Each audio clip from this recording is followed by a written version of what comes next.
The passion is, again, that all citizens would be treated fairly.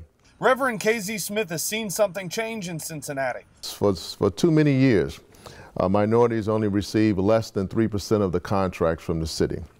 Now under Mayor Cranley, that number has gone to 17%. The city's contract with BFX is a result, a pilot program meant to help departments with facilities and maintenance needs. A guy named Foxx worked for them until December. He worked with city manager Harry Black in Baltimore as public works director, and then he moved here a few months before Black did to work for a relative at D.E. Foxx Associates. But he was very busy, so we really didn't spend much time together. Police Captain Geoffrey Butler's lawsuit claims the third-party administrator program with BFX cost the city 15%. The city says it's not that high, just 12%, and optional.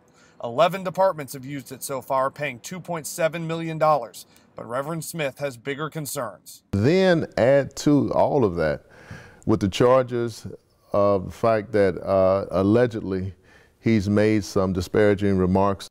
In 1998, an amateur photographer captured this video allegedly of Butler macing a woman during a disorderly conduct arrest. Butler's actions were described as not reasonable, but not a violation of department policy. Then there was an incident caught on tape in 1999. Butler overheard saying, quote, "Can you go get my gun for me so I can go lock up some..." What came next was either a racial slur or the word dopers. An internal review years later couldn't conclude it was a racial slur, so it didn't sustain the findings.